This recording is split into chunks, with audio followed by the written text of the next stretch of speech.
lumayan cakep kayak gitu. Tapi aku tuh gak pernah punya ekspektasi yang kayak gimana-gimana gitu.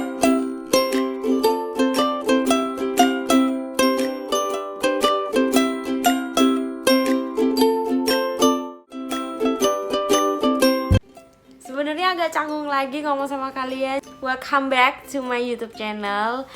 Akhirnya aku bisa bikin YouTube ini setelah sekian lama. Aku tuh kayak mager, terus kayak bingung mau cerita apa gitu sama kalian. Tapi akhirnya aku memutuskan bener-bener aku harus bikin, aku harus memulai lagi gitu guys. Oke, first, jadi aku mau cerita dulu.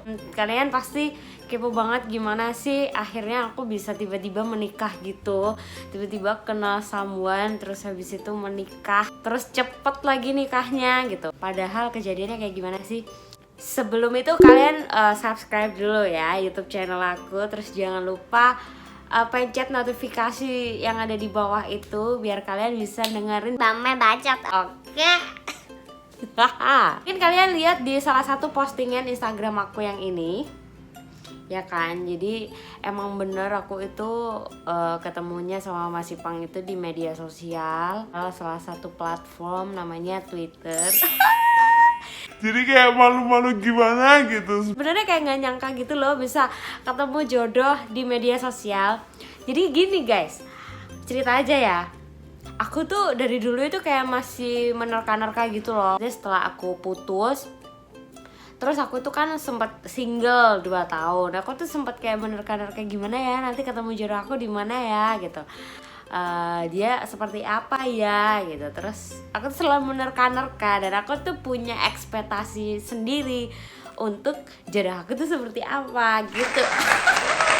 Geli dah. Aku tuh selama 2 tahun emang sengaja mencari seseorang buat hidup aku, calon suami aku, karena umur aku juga udah gak muda lagi guys. Waktu itu aku umur 24 tahun. Aku putus 2018, berarti umur berapa sih? Coba mencari, tapi zong gitu. Maksudnya semakin aku mencari yang datang itu semakin kayak main-main gitu loh. Sempet aku ditipu sama seseorang. Aku juga bikin tweetnya waktu itu di Twitter. Terus akhirnya aku tuh ngerasa kayak kenapa sih aku kayak selalu ditipu, aku selalu dibikin main-main, aku selalu gak diseriusin. Padahal aku ini orangnya serius banget gitu kan. Aku memutuskan untuk pasrah. Jadi gini, aku tuh berdoa, ya Allah kalau misalkan nih aku udah pasrah gitu, aku fokus nih sama kerjaan, aku fokus sama hidup aku fokus sama karir aku, bener-bener aku pasrah. Apakah nanti Gusti Allah akan menurunkan jodoh itu buat aku? Aku tuh lagi suka main di Twitter itu biro jodoh gitu. Jadi aku selalu nge-tweet biro jodoh. Jadi teman-teman bisa menemukan jodohnya mungkin di Twitter gitu kan, dengan aku membuka biro jodoh itu. Jadi karena keisengan aku aja sih sebenarnya. Ternyata aku sendiri yang menemukan di Twitter. Jadi ceritanya tuh aku malam-malam setelah upload biro jodoh itu, aku tuh scroll DM request gitulah ceritanya. Jadi di DM request itu lumayan banyak yang nge-DM Kak, Mbak Mel, kayak cuma manggil-manggil aja gitu. Tapi nggak aku buka karena kadang ada yang Om gitu lah, nge-DM yang aneh-aneh gitu. jadi aku takut kan. Terus aku scroll nih guys, coba scroll set, berhenti tuh di satu titik tapi random. Aku nggak ngelihat itu foto profilnya siapa, aku nggak ngelihat namanya siapa. Aku pencet lah, cetek, isinya kayak gini.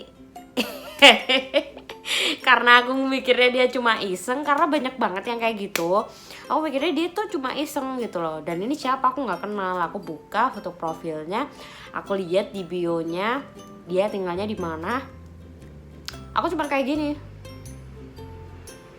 lumayan cakep kayak gitu. Tapi aku tuh gak pernah punya ekspektasi yang kayak gimana-gimana gitu loh. Cuma ya cakep, lumayan lah aku kayak gitu. Pasti paling dia tuh cuma iseng-iseng aja ngajak kenalan gitu kan. Akhirnya Aku bales tuh, aku nggak mau langsung asal fallback kan, aku bales kayak gini gitu loh, aku nggak mau yang kayak gimana gitu. Terus akhirnya aku suruh dia pantun, ternyata dia gombal.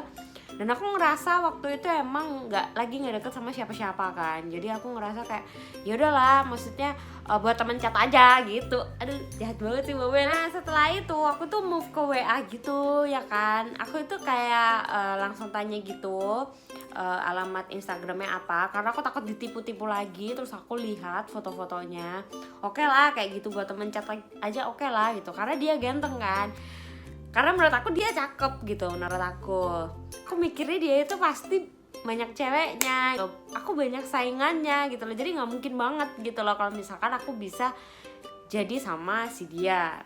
Lalu kita move ke WA. Nah setelah itu kita move ke WA, dia WA aku, terus aku bales. Terus aku tuh kan orangnya nggak impress ya, maksudnya aku tuh udah deket sama sana sini gagal. Jadi begitunya sekalinya ada orang yang ngechat itu aku kayak balesnya lama gitu, karena aku lebih mentingin kerjaan aku daripada orang yang mau mencoba untuk mendekatiku gitu. Nah setelah itu kita WA-WAan itu baru 2 hari 2 hari apa 3 hari ya, pokoknya masih baru banget lah. Aku tuh cerita ke orang tua aku, ke mama sama ayah aku bilang ini aku kenal sama ini nih, aku bilang kayak gitu, aku kasih fotonya. Terus orang tua aku tanggapannya itu juga biasa aja, cuma kayak oh ya cakep cuma gitu aja kan. Soalnya aku tuh masih baru kenal di media sosial dan aku nggak tahu sosok dia itu kayak gimana ya kan. Terus habis itu dia itu orangnya seperti apa, dan aku tuh orangnya parno banget, aku tuh takut banget, jujur aja aku tuh nggak percaya pertamanya sama si Mas Ipang itu.